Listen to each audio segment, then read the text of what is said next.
Oke, ketemu lagi kita. Pintar bersama teknologi AI. Jadi podcast saya kali ini, saya masih akan mengangkat topik yang hangat-hangatnya terkait injeksi 200 triliun ya rupiah ke perbankan ya untuk mengatasi antara lain kemiskinan, pengangguran, kredit UMKM dan risiko MPL ya. Ini yang akan saya angkat. Jadi topik yang saya akan bawa yaitu eh, topik terkait prediksi AI ya. Kali ini saya menggunakan algoritma ya. Saya akan jelaskan sedikit. Jadi walaupun saya menggunakan ChatGPT, tapi tentu kita harus tahu bagaimana ChatGPT itu bekerja. Dalam konteks prompt saya ini, prediksi AI terhadap dampak injeksi 200 triliun ke perbankan, saya menggunakan apa dia algoritma, yaitu algoritma AI. Jadi algoritma AI yang namanya long short term memory. Jadi itu ya. Jadi itu yang apa yang saya pakai di algoritma prediksi saya ini ya. Jadi itu yang mungkin perlu kita ketahui. Nah, bagaimana cara kerjanya terhadap resiko-resiko seperti kemiskinan dan lain sebagainya ya. Ada kemiskinan, ada pengangguran ya, terhadap kredit UMKM dan apakah ada berpotensi kredit macet. Probability-nya. Jadi AI ini akan memprediksi probability. Jadi probability berapa besar probability eh, apa dia kredit macet ya, probability kredit macet itu yang kita akan coba coba pelajari ya. Kita akan cek seberapa besar probability yang akan terjadi terhadap pengaruh yang sudah saya sebutkan tadi. Oke, saya tanpa berlama-lama kita langsung masuk saja ya. Bagaimana? Pertama saya akan jelaskan algoritma itu bekerja. Jadi itu yang paling pokok bagaimana algoritma itu bekerja ya. Itu yang saya perlu jelaskan lebih dulu ya. Saya jelaskan lebih dulu tentang bagaimana algoritma itu bekerja. uh, uh, Algoritma AI ini bekerja untuk memprediksi. Jadi apakah dia baik atau tidak atau bagaimana ya terhadap angka kemiskinan, pengangguran, dan kredit UMKM dan kredit macet. Risiko-risiko ini akan diprediksi oleh AI menggunakan algoritma long short term memory ya itu namanya. Ada banyak sekali algoritma dalam kita menggunakan teknologi AI. Nah, ChatGPT dia banyak menggunakan algoritma-algoritma. Dalam kasus ini saya mencoba menggunakan ChatGPT tapi yang dia gunakan menganalisanya kan tidak enak kita hanya bertanya seperti search engine biasa. Karena kalau AI dia menghitung, dia menganalisa dan algoritma yang dia pakai adalah algoritma long short term memory yaitu ya. Nah, ini kira-kira sekilas sebelum Anda melihat seberapa jauh dengan adanya kebijakan daripada Menteri Keuangan Pak Purbaya ini dengan menginjeksi 200T ke dunia perbankan, itu seberapa jauh dia punya pengaruh terhadap kemiskinan, pengangguran, kredit UMKM dan MPL. Itu yang kita akan coba. Kalau selama ini kan masih yang postingan saya sebelumnya kan uh, dari sisi positif negatif. Nah, sekarang saya lebih mendetail lagi berapa persen probability-nya dengan program ini. Nah, itu kita coba minta ke AI ya. Dan yang saya gunakan adalah ChatGPT, tapi ChatGPT menghitungnya dalam prompt saya ini dia menggunakan algoritma LSTM. Oke, mari kita lihat ya. Ini dia. Jadi kalau algoritma itu yang seperti biasa tentu kita ada feature ya yang harus kita periksa. Nah, feature-feature yang nanti menjadi target kita itu adalah inflasi ya. Kemudian B17 DRR, M2 nilai tukar, harga BBM, pangan atau pangan, PMI kredit UMKM, NPL output industri. Ya, ini fitur-fitur yang akan dipakai oleh data-data yang akan diambil oleh fitur dalam menentukan target kita akan melihat sejauh mana inflasi ya. terhadap poin-poin yang sudah disebutkan tadi, nilai tukar, harga BBM, pangan, PMI, kredit UMKM, MPL, output industri. Nah, sementara windowing-nya itu look back itu 18 bulan dengan horizontal prediksi 3 bulan ya ke depan. Jadi kita prediksi 3 bulan ke depan capaiannya. Jadi dengan dia mengambil data 18 bulan sebelumnya, data-data yang tadi itu ya, fiturnya itu ada nilai tukar, harga BBM, pangan, PMI, kredit UMKM, NPL, output industri. Dari mana data-data itu ya? Dia menggunakan data-data sekunder yang dia bisa ambil dari seperti website online, laporan-laporan kinerja, dan dia bisa mendapatkan dari mana saja, yang penting ada di online. Kalau teori-teorinya kan ada pada dia. Dia kan punya buku-buku ekonomi dan segala macam, jurnal-jurnal dia sudah punya. Dia beli. Itulah kelebihan ChatGPT, dia mengelontorkan dana triliunan untuk membeli semua referensi-referensi. Kecuali memang referensinya tidak ada dan tidak dijual untuk itu ya. Seperti ada beberapa data di sini, tentu dia harus mengambil data-data online ya dari website yang resmi tentunya ya. Oke. Jadi dia mengambil 18 bulan, kemudian dia memprediksi untuk 3 bulan ke depan gitu. Dengan bentuk ya batch, time step, feature, Y. Jadi X ininya yang seperti tadi target dan feature-nya itu X dan Y dibahagi seperti itu ya. Ini terlalu teknikal, tapi paling tidak Anda bisa melihat bahwa long short term memory ini salah satu algoritma yang ada di deep learning. Ini LSTM ini bagian daripada deep learning ya. Ada machine learning, ada deep learning. Machine learning ada banyak algoritma, di deep learning ada banyak algoritma, kemudian ada juga di generative AI ya. Nah, ini semuanya ada ya. Kalau kita mau dari teks ke gambar ya tentu kita tidak bisa menggunakan LSTM. Tapi LSTM bisa juga, tapi dia ada kombinasi dengan algoritma-algoritma yang lain seperti yang ada di di generative AI seperti YOLO dan lain sebagainya ya. Oke, jadi kombinasi itu. Ini cara dia menggunakan ini, seperti dia kalau kita bikin program kan ini ada import NumPy, NumPy itu, import TensorFlow, STF, kemudian from TensorFlow, Crush, import layers, models. Nah, ini semua untuk apa? Ada juga nanti library. Ini fungsi-fungsi library kalau di program, kalau kita bicara program, maka program ini yang akan berfungsi misalnya menampilkan grafik ya, Matplotlib ya, Matplotlib. Nah, ini NumPy ini ya dia seperti grafik ya, dia mengeluarkan itu kalau gambar seperti Matplotlib dan sebagainya. Begitu juga TensorFlow untuk menghitung dan lain sebagainya ya. Ini semua ada bagian-bagian ini, saya tidak masuk aja. Nah, kalau kita lihat ini model prediksinya ini ya, prediksi 3 bulan ke depan. Itu yang saya pokok. Jadi menggunakan data 18 bulan sebelumnya, 18 bulan terkait fitur-fitur yang tadi sudah saya sebutkan, ada macam-macam fiturnya. Karena dari situ dia mau prediksi misalnya inflasi dan seperti yang lain-lain kalau kita mau, seperti yang saya sampaikan ya. Jadi kita lihat apa yang dia prediksi. Nah, habis itu uh, sekarang bagaimana AI itu bekerja? AI itu bekerja oleh karena itu kita yakin benar atau salah. Kontrolnya di mana? Pada saat dia mulai menggunakan data set dari 18 bulan itu terhadap parameter-parameter yang ada, seperti untuk mengukur inflasi misalnya, tadi kan kita bilang ada beberapa parameter ya, harga, BBM, dan lain sebagainya ya. Semua itu dia input kredit UMKM, PMI, dan NPL, output industri, dan lain sebagainya ini dia pakai untuk dia mendapatkan satu target seperti inflasi.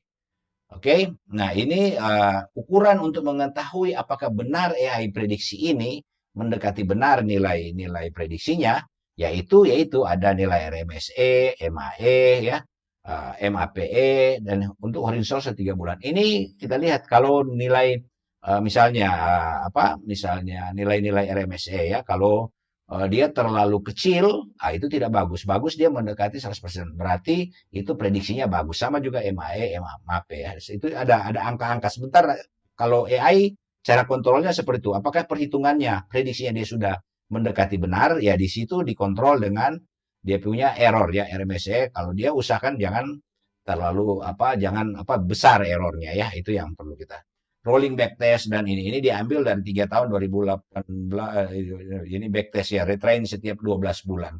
Ini dia uji lagi, dia ambil lagi data. Kalau long short term, namanya long short term, berarti dia menggunakan data-data uji yang sebelum-sebelumnya. Walaupun dia menginput 3 bulan ya, 3 tahun ya. Nah, kemudian kalibrasi skenario injeksi 200 triliun, feature likuiditas kredit UKM di set naik sesuai asumsi. Lalu jalankan prediksi untuk skenario. Jadi 3 skenario, optimis itu moderat atau pesimis. Jadi apakah inflasi optimis akan terjadi, akan naik? Nah itu, atau hanya ya akan naik. Nah di situlah kelebihan. Para ahli kan dia menggunakan teori-teori sama, ahli-ahli ekonomi juga akan menggunakan itu, tapi AI juga dia menggunakan teori-teori ekonomi untuk memprediksi dengan adanya injeksi 200 triliun di sektor perbankan, yaitu disalurkan bagaimana terhadap pengaruhnya. Nah, itu yang AI akan lakukan. Mesin yang lakukan, biasa manusia yang melakukan, tapi yang saya mau akan tampilkan ini adalah mesin ya. Bagaimana hasilnya nanti sebentar kita akan lihat. Cuman ini saya sengaja menjelaskan dulu algoritma itu memprediksi ya. Jadi dia menggunakan ilmu, bukan sekedar kalau kita cuma ChatGPT kan, kalau kita cuma tanya begitu dia langsung keluar, kita prompt dia keluar. Tapi bagaimana dia bekerja hasil ini kan kita tidak tahu. Nah, bahayanya di ChatGPT, di AI ini, kita sekedar bertanya dan kita tidak pahami dia bekerja. Dan ini yang bisa berbahaya ya. Bisa berbahaya. Jadi memang AI itu canggih, sudah sangat canggih sekarang ini, tapi tetap orang yang menggunakan itu juga harus memahami, harus mengerti. Bahkan outputnya itu harus dipahami.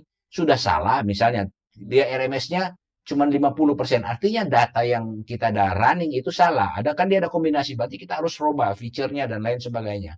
Kita harus scan lagi. Ada cara kita scan, kita kita bikin ininya, kita cek lagi fungsi-fungsi dan lain sebagainya agar dia tidak overfitting dan lain sebagainya. Itu semuanya harus kita lakukan. Itulah. Jadi yang kita akan keluar optimis, moderat, dan pesimis. Hasil-hasil terhadap tadi. Angka-angka yang diharapkan dari injeksi 200 triliun. Kan pemerintah tentu sudah capek-capek buang 200 triliun dan dia hanya gagal. Nah, resiko gagal itu tidak hanya saya menyebutkan itu, tapi AI yang memprediksi apakah bisa gagal dan bagaimana, sejauh mana dia kegagalan terhadap nilai-nilai yang sebut seperti inflasi dan lain sebagainya. Nah, catatan repro dan hiperparameter. Ini saya sudah tidak ini, karena dia menggunakan ya namanya ChatGPT Python ya, TensorFlow ini 9py, Pandas, Scikit-learn, Matplotlib library ini, LSTM Dropout 02. Ini cara dia bekerja ya, sudah tidak terlalu terlalu teknis. Ya, kita langsung aja ya. Ini sekarang hasil yang dia gunakan dengan algoritma yang saya sebutkan tadi. Jadi apa yang saya sampaikan ini seperti, ini gampang kan, cuma taruh di ChatGPT, kemudian kita terima datanya. Ya sebenarnya tidak bisa. Kalau begitu, kalau nggak pakai ChatGPT bisa dengan algoritma LSTM? Ya bisa. Cuman ya itu, kita harus cari datanya. Kalau ini kan AI yang sudah carikan. Ya, kita tidak perlu lagi. Itulah kelebihan. Itu yang saya katakan. Saya sih bisa bikin program yang tadi itu, bikin sendiri ya, program sendiri pakai Python ya, menggunakan ini. Dia dengan ChatGPT dia akan bikin programnya, kita bisa. Nah, tapi ChatGPT kan dia sudah ambil datanya, seperti data 2018 sampai 2025 itu dia sudah ambil. Walaupun kita hanya pakai 3 tahun dan prediksi hanya 3 bulan ke depan. Jadi yang kita menggunakan itu, yaitulah kelebihan daripada AI. Nah, kalau kita pahami ini, kita tidak akan tersesat dalam menggunakan teknologi AI. Karena orang bilang, gampang lah, tinggal tulis. Ya iyalah kalau istilah umum. Tapi kalau hitung-hitungan, matematis, statistik, nah ini kita harus pahami betul, ya. Kita harus pahami cara dia bekerja agar supaya nanti kita menerima datanya itu. Apalagi ini kan bukan background saya. Kalau background saya misalnya teknik sipil, maka saya akan dengan mudah mengetahui, walaupun misalnya saya tidak langsung saja, tidak perlu algoritma apa yang digunakan, tinggal seperti yang saya bikin prediksi-prediksi longsor dan lain gempa dan lain sebagainya, ya sudah, karena itu bidang saya, fondasi dan lain sebagainya, itu kan geoteknik bidang saya. Tanpa perlu saya tanya algoritma yang digunakan, ya sudah, saya sudah tahu hasilnya ini benar, karena saya punya tools lain untuk menggunakan, misalnya software ya, geoteknik yang saya pakai, itu bisa saya bandingkan hasilnya ya. Sudah ada beberapa, saya sudah mulai membandingkan software-software yang saya harus beli ratusan juta itu, dengan AI kan saya hanya bayar langganan 350.000 per bulan, ya lumayan saya dapat. Sementara kan ini kita beli sekali 300-an juta, ada seperti Plaxis, kemudian ada Allpile kalau saya pakai. Ini semua kita bandingkan. Itu kalau bidang saya. Sekarang kan ekonomi bukan bidang saya. Maka karena dia bukan bidang saya tanya ke dia, bagaimana cara bekerja Anda mendapatkan angka-angka yang ini yang saya mulai tampilkan ya. Jadi dia injeksi 200 triliun ke bank berpotensi signifikan jika tersalur ke kredit produktif. Ini hasil yang dia sampaikan AI ringkasannya. Dampak nyata ke kemiskinan dan pengangguran moderat dalam 1-3 kuartal. Jadi dalam kuartal 1 sampai 3 ini dia akan moderat. Jadi kalau kemiskinan dan pengangguran dia langsung bilang itu hasilnya moderat. Dari mana ini moderat? Kok gampang-gampang saya sebut? Kok gampang-gampang AI bilang moderat? Dari mana hitungannya? Yaitu dia sudah hitung. Bisa saya tampilkan lebih detail lagi dari program yang sudah saya tunjukkan tadi. Bagaimana LSTM bekerja, bagaimana data 2018 sampai 2025 itu dia gunakan. Datanya bisa kita minta ke dia, dia akan keluarkan. Ini datanya yang dia pakai. Itu lebih detail. Sehingga kita, moderat. Ya, jadi dia kemiskinan ini dan pengangguran bisa bisa terjadi ya dalam 1-3 kuartal ya. Tiga key ya, 3 key. Nah, kemudian bagaimana dengan kredit macet? Kredit macet relatif terkendali. Karena apa? Karena kondisi kredit macet kita masih di bawah 3. Jadi artinya kalau kredit macet di bawah 3 artinya masih sehat kan BI sekitar 5% ya itu. Nah, jadi kalau nanti setelah direalisasikan sampai 1-3 kuartal diprediksi oleh AI ini akan terkendali di bawah 3. Ini prediksi Ini prediksi dengan menggunakan ilmu ya. Nah, itu jadi saya meyakinkan bahwa ya sudah ini adalah AI. Jadi dia sudah menggunakan algoritma yang saya sebutkan tadi long short term memory algoritma itu dari deep learning itu. Nah, ini dia prediksinya kalau kemiskinan dan pengangguran itu moderat dalam satu artinya ya bisa terjadi pasti akan ada terjadi penurunan kemiskinan dan pengangguran juga penurunan ya angka kemiskinan akan turun pengangguran akan turun walaupun dia tidak signifikan sekali dalam 1-3 kuartal. Sementara kredit macet diprediksi dari program AI ini itu lebih kecil dari 3 ya. Saya kalau ahli-ahli ekonom lain kan dia harus menghitung untuk mendapatkan angka ini. Kalau AI dia sudah hitung akan. Jadi kita sudah ya mau percaya sih silakan saja ahli ekonom ya karena kebetulan saya bukan ahli ekonom tapi saya hanya menggunakan AI tapi walaupun saya menggunakan AI karena saya sedikit memahami tentang teknologi AI bagaimana dia bekerja maka dari algoritma yang dia buat yang dia tampilkan yang saya tampilkan tadi saya yakin bahwa prediksi ini punya nilai kebenaran ya karena tadi ada angka-angka kontrol kan RMSE MHE dan lain sebagainya. Di situ kan kita kontrol dari data yang dia punya, kemudian dia melakukan analisa dengan algoritma AI, keluarlah kemiskinan dan pengangguran moderat dalam 1-3 kuartal. Kemudian kredit macet potensinya relatif terkendali, artinya akan terkendali. Jadi kita tidak usah ragu kredit macet, kan yang ditakutkan bank kan harus menyalurkan lewat kredit UMKM. Nah, ada resiko kan dia macet ya. Nah, kalau dia berbahaya kalau sudah lebih besar dari 5. Tapi prediksi AI ini, dia NPL-nya itu terkendali. Artinya di bawah 3% itu. Itu prediksi AI ya. Jadi ini yang saya mau ingin sampaikan. Kemudian yang selanjutnya itu butuh insentif dan penjaminan agar kredit UMKM meningkat. Jadi maka ada insentif dan ada penjaminan agar kredit UMKM ya bank harus bekerja jangan bank diam ya taruh di dana-dana sun lah taruh di obligasi lah dan lain sebagainya nggak bisa dia harus bergerak ya bank harus bekerja. Nah ini ringkasan prediksi AI selanjutnya bagaimana lebih gambaran lebih lanjut ya. Nah prediksi pertumbuhan kredit satu persatu ya prediksi pertumbuhan kredit baseline-nya 2025 saat ini itu kurang lebih 7% year on year ya. Nah, di optimis itu ada 9-10% year on year ya. Nah, kalau moderat 8%. Nah, kalau pesimis dia akan stagnan 7. Jadi artinya dari AI prediksi AI ini dia akan minimal akan naik sampai 8% atau minimal atau kalau dia optimis bisa 9-10%.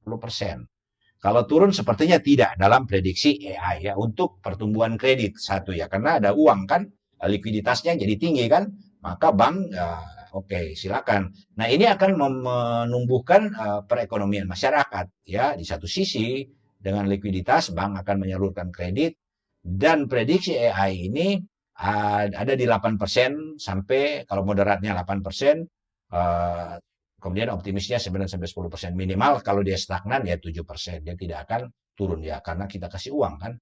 Kemudian data awal untuk prediksi tingkat kemiskinan. Nah ini data awal tahun ini itu kan 8,47%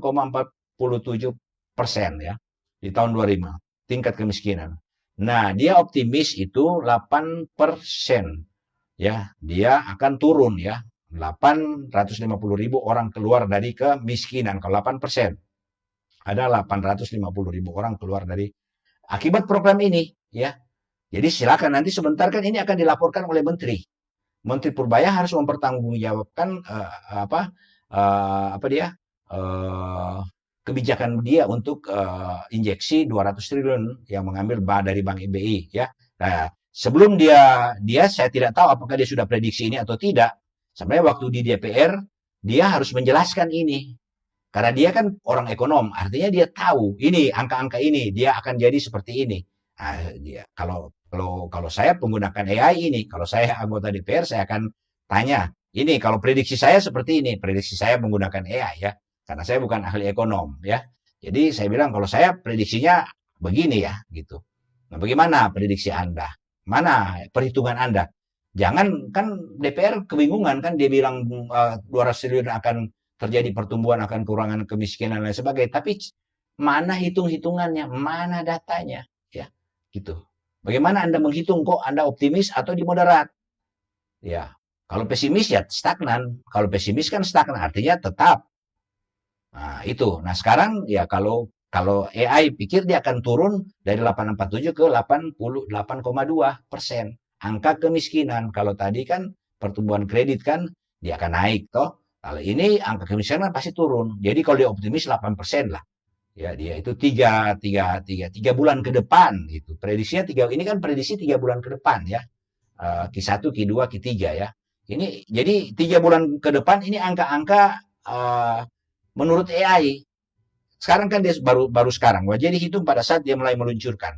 Dia mulai meluncurkan, saya dengar dari berita mungkin hari ini atau Senin atau pokoknya sudah dalam waktu ini sudah dia akan luncurkan. Nah, berarti terhitung mulai itu 3 bulan ke depan nilai-nilai ini yang kemungkinan akan terjadi. Minimal kalau dia stagnan ada di angka baseline-nya ya, seperti kemiskinan 8,47 saat ini, saat sebelum diinjeksi. Nah, kalau dia injeksi dia akan turun, kalau optimis 8%, moderat 8,2. Kalau dia stagnan ya 8,47. Begitu juga dengan tadi ya, ini pertumbuhan kredit. Ini AI. Jadi 3 bulan kalau saya jadi tenaga ahli Pak Menteri ya saya bisa bilang Pak, ini coba ini AI prediksi AI. Silakan Bapak coba menghitung gitu ya angka-angkanya ya. Bagaimana Anda Bapak menghitung sebab Pak Menteri harus punya angka ya angka-angka ini. Jadi tingkat kemiskinannya kemudian ini ya pertumbuhan kreditnya bagaimana ya, kemudian tingkat kemiskinannya bagaimana. Ini AI 3 bulan ke depan. Jadi kalau dia optimis dia bisa turun dari 8,47 ke 8. Kalau moderat 8,2. Kalau dia tidak naik 3 bulan ya artinya belum sukses. Kalau menurut AI itu kalau dia stagnan artinya tidak sukses kan. Dia harus turun kan. Nah, gitu. Jadi 3 bulan ke depan ya ini AI prediksi bisa gitu ya. Nah, ini nggak tahu. Kalau menteri kan pasti dia optimis kan, dia pasti akan turun semua angka-angka ini. Nah, pengangguran bagaimana? Data awal Februari itu 4,76% ya. Ini kalau menurut data yang direkod oleh AI. Nah, Pak Menteri kan semuanya punya data. Mereka kan bisa menganalisa. Karena ya dia hanya menggunakan AI yang saya gunakan ini dari 2018 sampai 2025 menggunakan data-data tadi, parameter-parameter feature-nya dan targetnya. Targetnya seperti kalau kita mau angka pengangguran itu target kemiskinan dan pertumbuhan kredit itu adalah target ya. Kemudian feature-nya ya itu tadi ya, semua yang sudah disebutkan tadi ya, nilai-nilai, ada banyak nilai yang dia gunakan untuk mendapatkan angka pengangguran. Ada rumus ya, ada rumus untuk menghitung itu ya. Nah, sekarang kalau pengangguran kondisi ini. Nah, cuman apa bedanya ya? Karena dia menggunakan data sekunder bisa saja mungkin ini bukan 476 ya, bisa saja tidak terlalu tepat angka ini karena dia hanya menggunakan data sekunder. Kalau di kementerian kan mereka punya data real. Nah, dia punya data real. Jadi dia dari data real itu kemudian kalau AI kalau benar ini 4,76 data awal Februari tahun 2025, maka nilai optimisnya pengangguran akan turun 4,4 menjadi 4,4 3 bulan ke depan ya. Kita lihat. Kalau saya sih, sekarang tanya ke saya, nanti sebentar ya, posisinya. Kalau tadi di ringkasan kan ada yang optimis, ada yang moderat, ya, ada yang optimis, ada moderat. Nah, sekarang moderat 4,6. Kalau dia stagnan ya 4,7, 4,8, mah dia bahkan bisa turun sampai 4 ya, sekitar begitu. Stagnan lah dia tidak. Pengangguran optimisnya 4,4 3 bulan ke depan. Jadi semua ini nilai prediksi AI 3 bulan ke depan menggunakan data 2018 sampai 2025 ya. Nah, jadi cuman nanti bisa berbeda di mana yaitu bisa data yang digunakan 2018 sampai 2025 saya bisa membuka mana datanya bisa bisa tanya ya AI akan kasih. Karena dia tidak mungkin asal-asal dia menghitung ini karena itulah bukan AI itu apa AI kan kepintarannya sudah melebihi kepintaran manusia saat ini kan. Bahkan IQ-nya sudah diprediksi sudah di atas 150, sudah 150-an mungkin saat ini ya. Nah, itu cukup tinggi untuk manusia kan standar kita kan 100 sekian ya. Nah, gitu. Nah, itu. Jadi ini penganggurannya sudah oke. Okay. Jadi kemiskinan sudah kredit, penyaluran kredit sudah, kemiskinan, pengangguran. Jadi optimis akan 3 bulan ke depan itu dengan ada suntikan 200T itu akan terjadi ke kalau dia mau naik dia mesti naik, kalau dia turun dia akan turun ya. Nah sekarang prediksi kredit UMKM. Porsi saat ini 17-18% dari total kredit ya. Porsi saat ini 17-18% dari total kredit. Nah, target regulasi itu, prediksi itu 3 akan naik 30%. Ya, itu regulasi ya dia. Saya tidak tahu menteri itu saya tidak mengikuti waktu penjelasan menteri, dia hanya mengatakan dia akan menyalurkan. Tapi angka-angka ini harusnya ada pertanyaan-pertanyaan. Katakanlah efek 3 bulan ya. Paling pendek kan jangka pendek kan 3 bulan. Yang AI yang saya lakukan ini 3 bulan. Nah minimal menteri harus menyampaikan 6 bulan bagaimana dampaknya. Atau 1 tahun bagaimana. Karena kan kita mesti lihat kan pemerintahan kan cuma 4-5 tahun kan. Nah jadi menteri ya dia harus yakin. Jangan nanti dia kalau dia sudah berganti kabinet ya sudah lain lagi kebijakan ya. Bisa kebijakan ini nggak ada gitu. Jadi ya kalau dia harus dia harus sure bahwa angka-angka ini akan terjadi di periode pemerintahan ini. Kalau toh dia tidak bisa terjadi, dia mesti katakan ya masih perlu 1 periode lagi, 2 periode kedua. Nah itu yang belum saya lihat dan AI coba lakukan ini. Itulah saya mencoba melakukan itu dengan teknologi AI ini ya. Oke, dan saya sudah jelaskan bagaimana AI bekerja. Jadi optimis dia akan harus di 30. Jadi dia harus naik dari 17, dia harus sudah 17 18, dia harus menerat minimal 20, 22, 23 dan dari regulasi itu mengharapkan terjadi sampai 30%. Ya baguslah kalau 30%. Mungkin 3 bulan belum dapat ya. 3 bulan baru paling tinggi 23%. Tapi sudah bagus lah berarti itu progresnya kebijakan beliau itu injeksi 200 triliun itu akan bagus. Nah, saya tidak tahu ini sebenarnya silakan saja minta ke Pak Menteri. Mana Pak Menteri hitung-hitungannya ya anggota DPR minta ke Pak Menteri untuk hitungan. Ya kalau ini saya bisa buka ini sampai detail perhitungannya dan data yang digunakan. Cuman ya karena waktu ini podcast saya terbatas, maksudnya terlalu panjang orang malas dengar, jadi ini aja sudah panjang ya, sudah oke. Lanjut lagi, nah bagaimana ini non-performing loan ya NPL?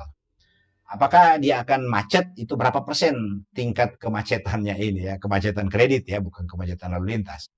Nah awal 2025 kan kita sehat ya, ada di bawah 5 ya, 2,2-2,3% itu kredit macet di perbankan kita ya. Itu jadi artinya masih semuanya masih di batas yang sehat. Mudah-mudahan data real, data ini data-data benar ya, jangan data asal Bapak senang, bukan. Nah, kalau dia optimis itu dia bisa sampai 23 sampai 25%. Artinya dia jangan menuju ke 5 lebih besar kan lebih jelek. Artinya jelek programnya itu jelek ya. Nah, jadi moderat 2,7 lah katakanlah. Dia jelek itu 3 sampai 3,2. Artinya masih di bawah 5% ya. Kalau dia kredit macet kan nanti jangan asal-asal bank setelah dapat duit karena ini perintah dia asal-asal saya kira bank sudah profesional ya, tidak segampang itu dia Karena faktanya yaitu kondisi sekarang ini kan masih sehat di bawah 5%. Di antara di kondisi 2025 itu 2,2 sampai 2,3% kredit macet ya. Nah, jadi ya usahakan dia turun minimal ya jangan lewat daripada 3 ya itu. Nah, itu dalam 3 bulan ke depan itu kredit macet kelihatannya tidak akan naik ya, tidak akan. Kalau dia pesimis sampai 3 ya, 3,2 tapi masih di batas. Tapi kan 3 bulan baru pinjam kan belum kelihatan kan. Jadi sebenarnya belum terlalu kelihatan sih. Tapi kan indikator kan sudah mulai kelihatan kan dia kan harus mengembalikan bunga dan lain sebagainya atau bagaimana. Saya belum tahu strategi pemberian kredit dengan konsep yang ditawarkan oleh konsep yang akan dilaksanakan oleh Menteri Keuangan ya. Oke. Nah, rekomendasi kebijakan. Nah, ini rekomendasi. Jadi tadi kita lihat 3 bulan ke depan ini semuanya dalam posisi bagus ya, posisi bagus. Tapi ini ada rekomendasi ya. Jadi bundel 200 triliun dengan KUR dan penjaminan kredit. Jadi bundel 200T dengan KUR dan penjaminan kredit itu ya agar supaya jadi kredit macet tadi tidak sampai lebih besar dari 5%. Itu yang mesti dijaga. Dia pesimis sekali 3% ya, 3%. Di bawah 3 itu artinya program ini berjalan bagus. Jadi sebenarnya kontrol program pemerintah itu sebentar kalau DPR pada saat memanggil 3 bulan atau mengevaluasi 6 bulan minta angka-angka ini. Dia harus paparkan dalam bentuk perhitungan ya. Ya saya menggunakan AI ini ya. Jadi bisa saja data sekunder yang AI ambil ini tidak terlalu benar sehingga angka ini bisa bisa bisa bias atau bisa. Tapi biasanya AI pengalaman saya dia menggunakan data-data yang dia bisa pertanggungjawabkan. Dia tidak sembarang ambil data ya. Dia tidak sembarang ambil data. Ya, itu kelebihan AI ya. Apalagi kalau data yang dia bisa beli. Ya, AI itu semua dia kalau data-data sangat penting dia akan beli ya paper, jurnal, buku-buku teori apa saja yang bermanfaat untuk orang menanya. Sekarang banyak sekali teori itu. Dia ada gelontorkan triliun bahkan sekarang kan ada investasi-investasi dari yang akan ditambahkan digelontorkan untuk AI itu berapa triliun lagi. Banyak sekali lagi. Ya perusahaan-perusahaan raksasa sudah mulai bergabung. Jadi dia bisa membeli lagi banyak-banyak. Bisa-bisa sistem data di Indonesia itu ya itu kemarin kan Indonesia itu kan akan mengambil data antara lain data Indonesia kan. Nah itu kan, nah ini salah satu bentuk ya upaya-upaya bisa saja ini digunakan untuk hal-hal seperti ini ya. Ya bisa jadi kita harus hati-hati ya.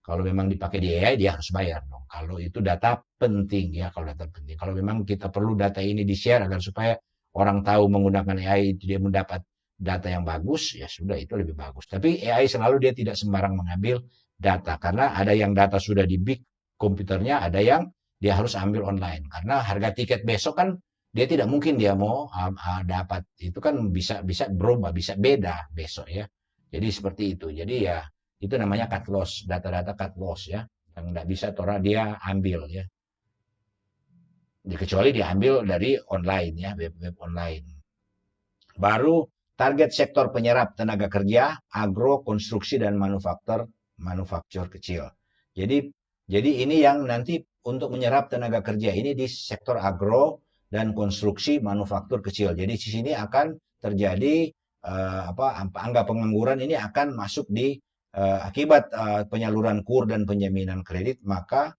di sektor-sektor ini itu akan terjadi ada menyerap tenaga kerja. Itu yang akan menurunkan angka pengangguran tadi.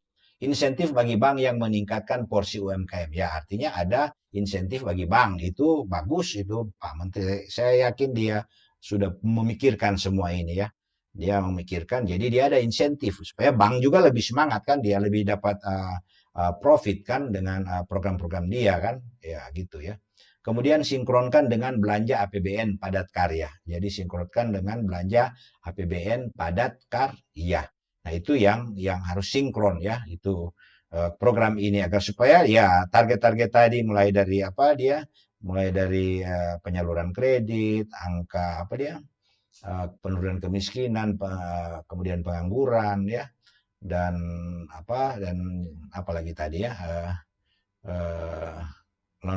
kredit macet itu dapat terkendali.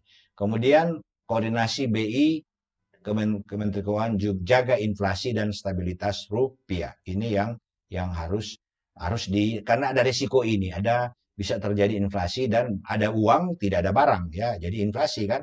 Nah, kemudian ini karena dengan liquid ya ada potensi apa akan terjadi stabilitas rupiah itu akan anjlok kan itu jadi ya ini harus tetap dipantau ya karena dari kebijakan ini ada risiko ya ada terjadi inflasi dan stabilitas rupiah ya itu yang harus dijaga. Dan ini rekomendasi kebijakan pemerintah yang harus dijaga ya agar supaya target-target tadi yang diprediksi, saya memprediksi menggunakan AI itu 3 bulan itu semua ada di minimal dia stagnan di angka yang ada saat ini, tapi kalau dia bagus dia akan naik di angka moderat dan optimis ya. Itu yang diharapkan dalam waktu 3 bulan. Dari angka-angka yang disebutkan tadi hampir semua masuk di optimis di moderat minimal ya. Ya, kemudian prediksi inflasi. Nah, ini inflasi ya. Jadi inflasi tadi kan sudah penyaluran kreditnya diprediksi, pengangguran diprediksi, kemudian angka kemiskinan diprediksi, kemudian kredit macet diprediksi. Sekarang inflasi dan resiko terhadap rupiah, apakah dia akan melemah karena liquid akan sangat beresiko untuk melemah ya. Nah, kalau inflasi ini dia angka. Inflasi baseline sekarang ini 2,9 sampai 3,2.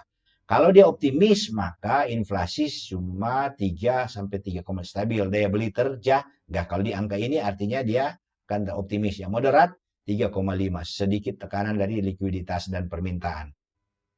Dia mau naik sampai sini lah. Kalau dia pesimis sampai 4. Plus jika dana 2T tidak terserap ke sektor produktif. Jadi pesimisnya jika bank tidak menggunakannya untuk sektor-sektor produktif, penyaluran tadi seperti di UMKM, kredit UMKM dan lain-lain sebagainya. Nah, ini akan bisa menuju 4% prediksi AI jika itu tidak terserap. Memang ini gercep ya kalau ya bank harus gerak cepat ya karena kan time frame-nya cuma 4 periode satu presiden kan itu 4 tahun kan. Nah, jadi kalau dia tidak gerak cepat maka angka-angka ini ya bahkan bisa jebol ya. Tapi saya lihat 3 bulan masih ada di angka-angka yang ini masih rasional ya. Jadi lumayan. Nah, sekarang kalau stabilitas rupiah dan koordinasi BI Kementerian Krusial agar inflasi tidak naik signifikan. Jadi catatan itu harus dilakukan ya. Ya. Jadi contoh ini, jadi sudah ini memprediksi inflasi kredit sudah ini yang sudah tadi saya sudah sebutkan. Ya, oke. Jadi saya kira ini yang kebijakan ini saya kembali lagi rekomendasi kebijakan. Jadi bundel 200T, satu bundel 200 dengan kur dan penjaminan kredit itu kredit ini produktif kan, usaha produktif. Target sektor penyerap tenaga kerja, agro, konstruksi, manufaktur kecil. Insentif bagi bank yang meningkatkan porsi UMKM, kemudian sinkronkan dengan belanja APBN padat karya koordinasi BI Kemenlu. Jadi semua dari prediksi AI semua ada di angka-angka untuk 3 bulan ke depan semua paling tidak di stagnan ya. Jadi sepertinya ini positif. Kalaupun tidak tadi ya di sini kan tadi di awal sekali kan saya sudah bilang ini kan dia punya angka-angka seperti ini ya. Nah, wow, jangan di sini bukan di sini ya. Ini algoritma bekerja.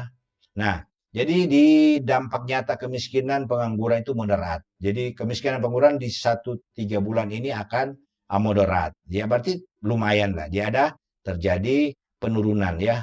Nah, kemudian ke bank berpotensi signifikan jika tersalurkan. Jadi ini ke penyaluran ya signifikan lah kredit itu pasti. Nah, MPL kredit macet kelihatannya masih di bawah 3. Oke, dan yang diperlukan adalah insentif penjaminan kredit UMKM meningkat. Itu artinya semacam stimulus agar supaya bank juga lebih semangat menyalurkan. Oke, saya kira ini yang bisa saya sampaikan. Ya, semoga ini bisa bermanfaat dan saya harap Pak Menteri mampu menjaga program ini dengan prediksi-prediksi perhitungan-perhitungan yang belum disampaikan atau belum terbuka ke masyarakat ya. Sebaiknya ya bisa terbuka angka. Saya bisa membuka juga cara AI menghitung ini ya. Data kan tadi sudah kita lihat bagaimana dia memprediksi pengangguran dan lain sebagainya, ya itu sudah ada. Nah, tinggal bagaimana data Pak Menteri, karena mereka yang memiliki data lebih rasional daripada data yang saya sampaikan ini. Tapi jika pun data ini yang digunakan 2018 sampai 2025 itu benar, maka ya sudah, angka-angka ini pasti 3 bulan ke depan tidak akan lari jauh. Jadi kita optimis. Jadi pala peraku pasar ya sudah, kita tenang-tenang saja. Mudah-mudahan tidak ada goncangan politik lain ya. Karena ya geopolitik kan bisa mengganggu program ini. Itu resikonya. Semoga kita Indonesia aman-aman saja agar supaya perbaikan-perbaikan pengangguran dan serapan tenaga kerja itu akan terbuka lebar, sehingga ya kondisi ekonomi kita bisa lebih baik lagi. Saya kira ini yang bisa saya sampaikan. Ya mungkin minta maaf kalau mungkin data-data yang di sini mungkin tidak terlalu benar, tapi paling tidak cara menghitung dari program uh, implementasi program kebijakan Pak Menteri Purbaya, Menteri Keuangan Purbaya, itu cara mengukurnya lebih detail itu dengan apa yang sudah AI dengan menggunakan algoritma long short memory LSTM ya. Itu adalah bagian daripada deep learning ya. Deep learning. Oke, saya kira ini yang bisa saya sampaikan. Sampai ketemu lagi, sudah panjang ya.